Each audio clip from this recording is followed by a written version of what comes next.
సంబంధించి యాక్చువల్గా రివ్యూ జరిగింది. ఈ రివ్యూలో అనేక విషయాలను యాక్చువల్గా ముఖ్యమంత్రి గారు సూచనలు ఇవ్వడం జరిగింది. అన్నిటికంటే ముఖ్యంగా స్వచ్ఛ భారత్లో ఎవ్రీ ఇయర్ యాక్చువల్గా కేంద్ర ప్రభుత్వం అవార్డ్స్ ఇస్తుంది. ఈ సంవత్సరం మన రాష్ట్రానికి 5 అవార్డులు వచ్చినాయి. ఈ 5 అవార్డులలో కూడా విజయవాడ, గుంటూరు, తిరుపతి ఈ 3 మున్సిపల్ కార్పొరేషన్స్కి స్వచ్ఛ సూపర్ లీగ్ అనే 3 అవార్డులు వచ్చినాయి. అదేవిధంగా స్పెషల్ కేటగిరీ మినిస్ట్రీ అవార్డు అని స్పెషల్ కేటగిరీ కింద విశాఖపట్నం సెలెక్ట్ చేశారు.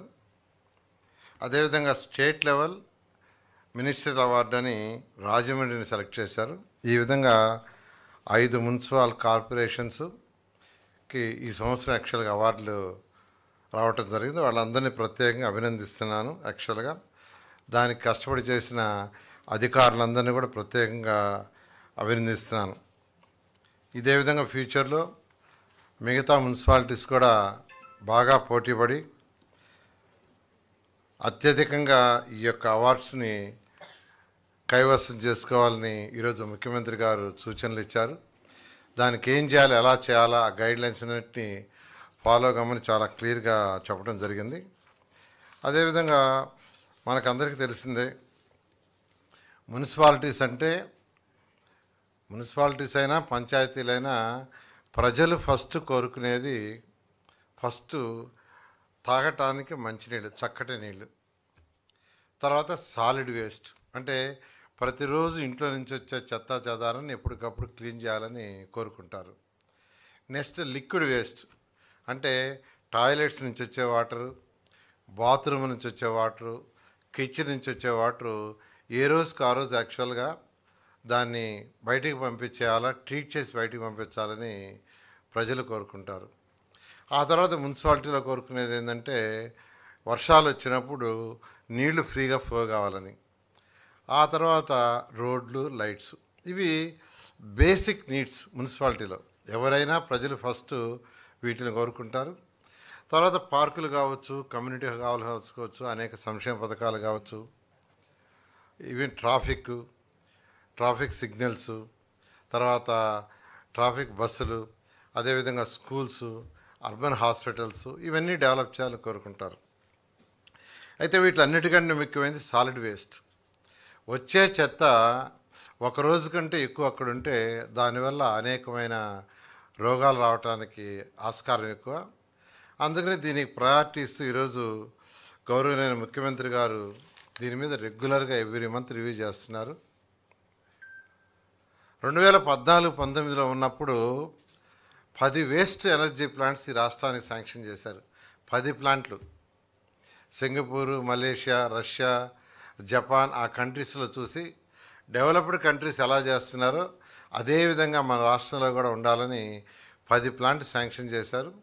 అయితే 2 ప్లాంట్లు అవి పూర్తయినాయి. గత ప్రభుత్వం ఆ యొక్క 8 ప్లాంట్లని నెగ్లెక్ట్ చేసి పక్కన పడేసింది. అయితే ఈ ప్రభుత్వం మళ్ళీ వచ్చిన తర్వాత ముఖ్యమంత్రి గారు ఆ ప్లాంట్లన్నింటినీ స్టార్ట్ చేయమని చెప్పడం ఆదేశం జరిగింది.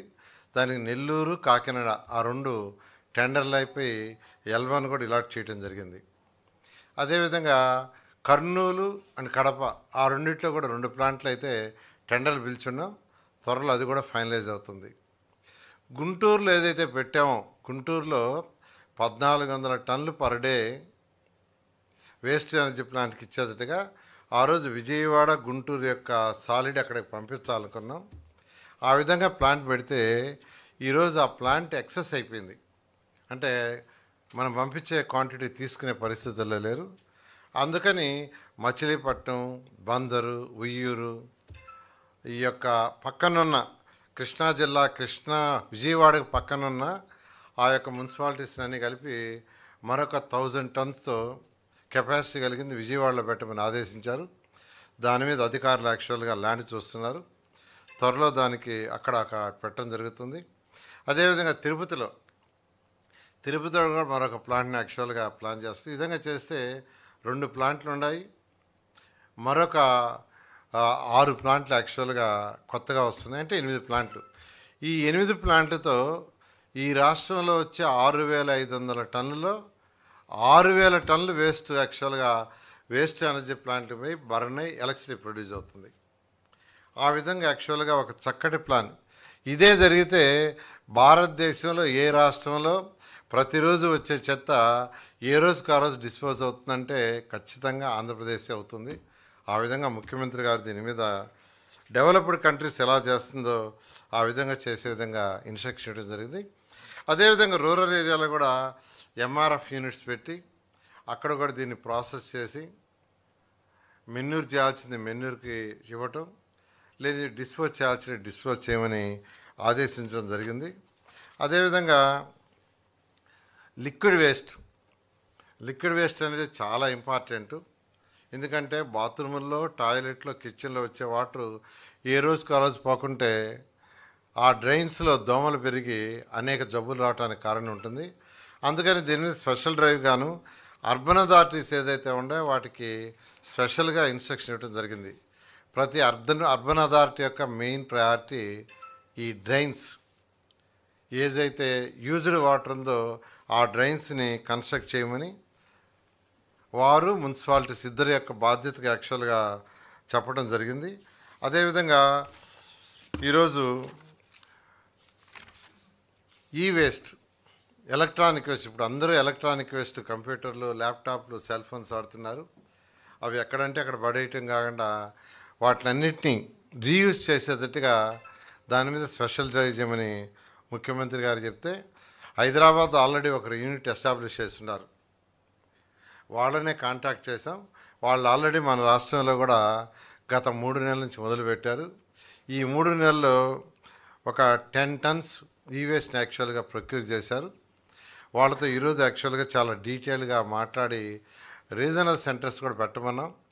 వాళ్ళు కూడా వచ్చే వేస్ట్ని బట్టి ఇక్కడే మన ఆంధ్రప్రదేశ్లోనే ఒక ప్లాంట్ కూడా ఎస్టాబ్లిష్ చేస్తామన్నారు.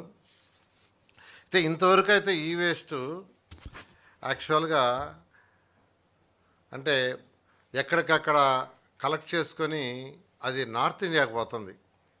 అక్కడ సైంటిఫిక్గా దాన్ని వేరు చేసి దాంట్లో నుంచి ఎక్స్ట్రాక్ట్ చేయకుండా నాన్ సైంటిఫిక్గా చేస్తున్నారు.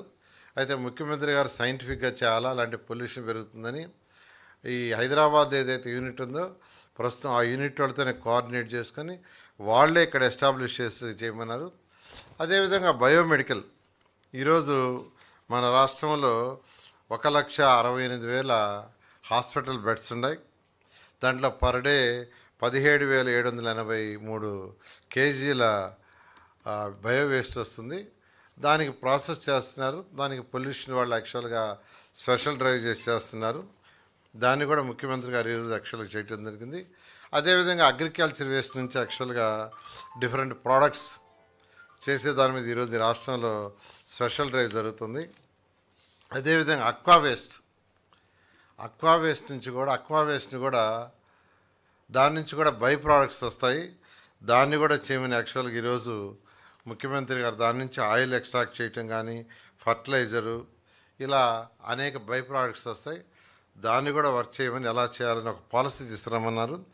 దానికి సంబంధించి పాలసీ తయారు చేశారు. త్వరలో క్యాబినెట్లో పెట్టి దాని మీద పాలసీ చేయటం కూడా జరుగుతుంది.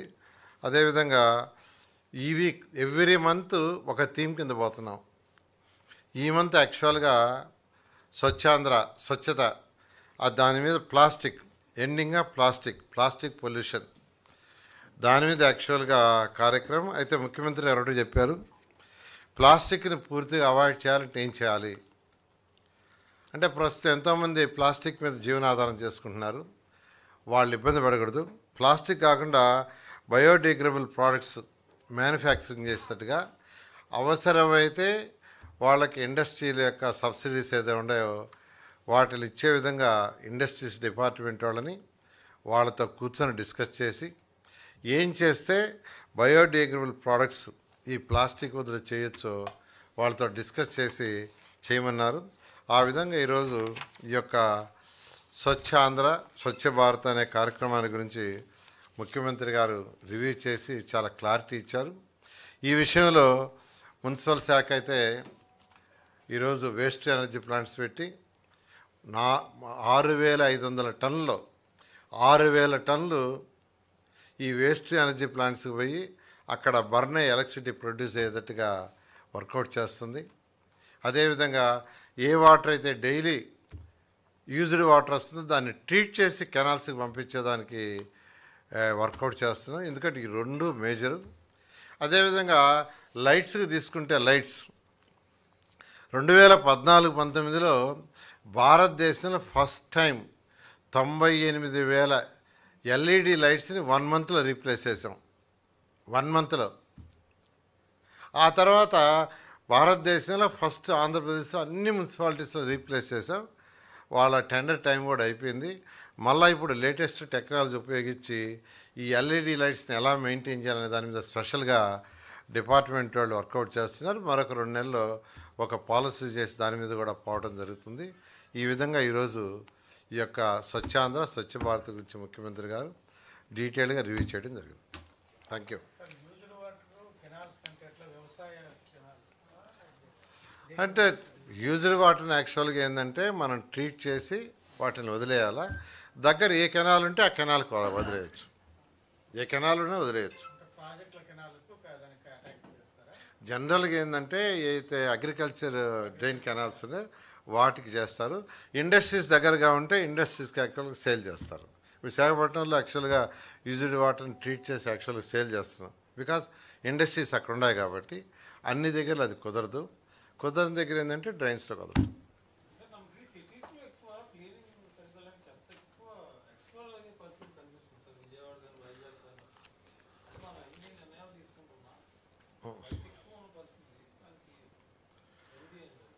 అంటే యాక్చువల్గా ఈరోజు విజయవాడ గుంటూరు తీసుకుంటే ఆల్మోస్ట్ మొత్తం వేస్ట్ ఎనర్జీ ప్లాంట్కి వెళ్ళిపోతుంది. ఎక్కడ కూడా వేయటం లేదు.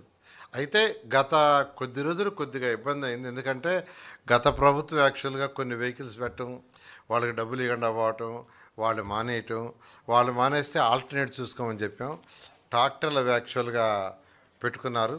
అయితే ఇప్పుడు ఎలక్ట్రానిక్ వెహికల్స్ రాష్ట్రంలో అన్ని మున్సిపాలిటీస్కి ఇచ్చేటట్టుగా ఏదైతే చెత్త సేకరణకి ఆల్రెడీ టెండర్లు పిలిచాం. అది బహుశా ఈ నెలాఖరు లోపల ఆ టెండర్ కూడా ఓపెన్ చేస్తారు. అవి చేసి వస్తే కలెక్షన్ అనేది సిస్టమేటిక్గా జరుగుతుంది. ఓకే. వీధి కుక్కలు యాక్చువల్గా అది మేజర్ సమస్య. యాక్చువల్గా మీకు అందరికీ తెలిసిందే. దాని మీద యాక్చువల్గా స్టెరిలైజేషన్ ప్రాసెస్ చాలా వేగవంతంగా జరుగుతుంది. అయితే అదంతా పూర్తి కావడానికి 1 year పడుతుంది. 1 year పడుతుంది. అంటే రోజు కొన్ని చేయగలరు. అది వాటిని చేసిన తర్వాత 4 రోజులు 6 రోజులు మళ్ళీ అక్కడ ఉంచాలి. వెంటనే బయటికి వదలట్లేదు. ఇరిటేషన్ ఎక్కువ పెరుగుతుంది. అందువల్ల రోజు కొన్ని మాత్రమే చేయగలరు. కొన్ని పూర్తి కావాలంటే 1 year పడుతుంది. మనుషుల మీద పడతాయి. ఓకే. Thank you.